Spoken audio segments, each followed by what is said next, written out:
Bonjour. Aujourd'hui, la Misogyne Police vous parle de... Plaisir féminin. Vrai ou faux? C'est la taille du pénis de l'homme qui permet à la femme de jouir. Vrai. Contrairement aux hommes, les femmes ont besoin de sentiments pour coucher. Vrai. Une femme met plus de temps qu'un homme à jouir. Vrai. Il y a des femmes clitoridiennes et des femmes vaginales. Vrai. Le point G est le seul endroit du vagin qui donne un orgasme. Vrai. Il y a beaucoup de fer dans les épinards. Vrai. Allez, deuxième manche. Pour vous, à quoi ressemble un clitoris?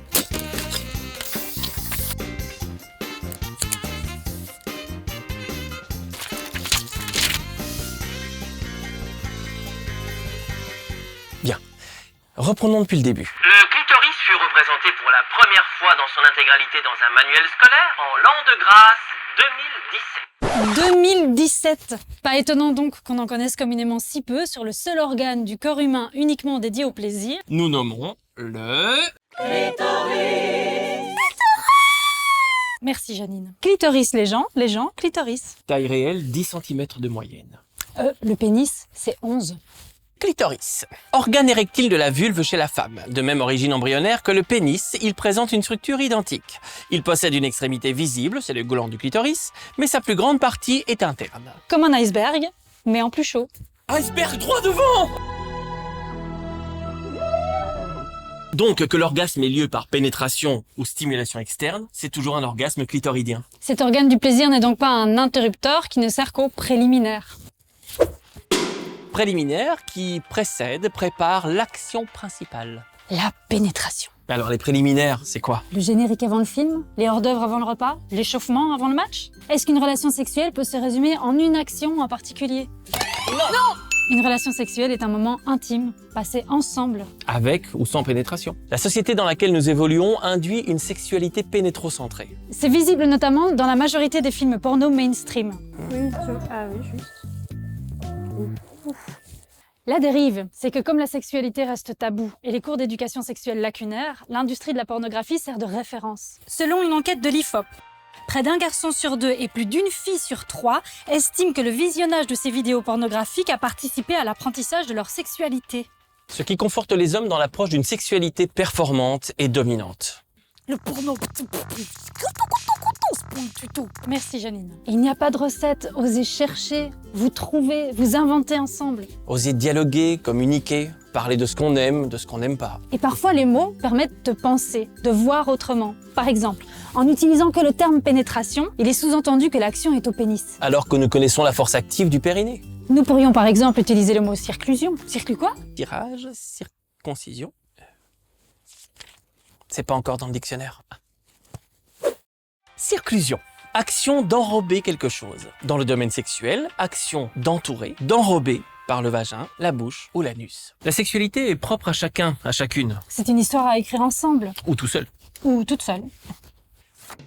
Aujourd'hui encore, la masturbation féminine reste tabou. À votre avis, pourquoi? Les réponses sont multiples, mais elles ont toutes la même origine. La volonté de contrôler le corps féminin et de maintenir la femme dans le rôle qu'on estimait être le sien. Au XVIIIe siècle, le corps médical estimait que la masturbation féminine ralentissait le désir de remplir le devoir conjugal chez la femme. Et donc entraîner une chute démographique. La masturbation fut diabolisée et réfrénée. Si le clitoris se révèle une source d'excitation permanente, on doit le considérer comme malade et son ablation devient licite. Ces propos sont ceux proférés au XIXe siècle par le corps médical européen. Attendez, alors les femmes, on leur coupe le clito, mais les hommes qui se masturbent alors? Mais rien à branler. Cette propagande, soutenue par les élites scientifiques, est sûrement responsable de l'invisibilisation de la masturbation féminine. Un sabotage à la source du plaisir féminin. L'excision en Occident par des médecins fut une réalité jusque dans les années 60. 1960. Et encore aujourd'hui, on estime que 3 millions de filles chaque année sont soumises à des mutilations génitales dans le monde. Le plaisir est définitivement dans la liberté. Dans la libération. Il est primordial d'instaurer une égalité dans la relation. Et ne passons pas d'un dictat à un autre. La recherche du plaisir ne doit pas devenir une obligation de performance sexuelle. On peut trouver le plaisir dans la volupté, dans la sensualité. Les relations asexuelles ou les relations non physiques peuvent suffire à certains et certaines et procurer autant de plaisir. Personne ne doit se sentir mis à l'écart. En bref, que ce soit le sexe pour le sexe, seul ou non, une histoire romantique, une relation platonique. Tant que c'est dans le consentement éclairé et enthousiaste. Aujourd'hui, la Misogyne Police vous parlait du plaisir féminin. Merci à vous d'avoir joué le jeu. Bravo, c'était pas facile. Il existe aussi une multitude de sources d'informations féministes pour rendre sa vie sexuelle et affective la plus égalitaire et respectueuse possible. Plus d'informations dans les liens en dessous de la vidéo. Au travers de ce sujet, nous avons beaucoup parlé de sexualité. Mais il est évident qu'il y a beaucoup d'autres plaisirs. Commun à tous les genres. Le plaisir de l'art, le plaisir de la lecture, le plaisir de la nourriture. Tous les plaisirs sont liés. Un petit biscuit? Oh, il y a le plaisir du sport, des jeux vidéo, du travail de la terre. Oh, il faillait les pâquerettes. L'excès de crédulité nuit gravement à la santé des esprits. Croisez toujours vos informations. Écouter de la musique en podcast, regarder des vidéos sur le net.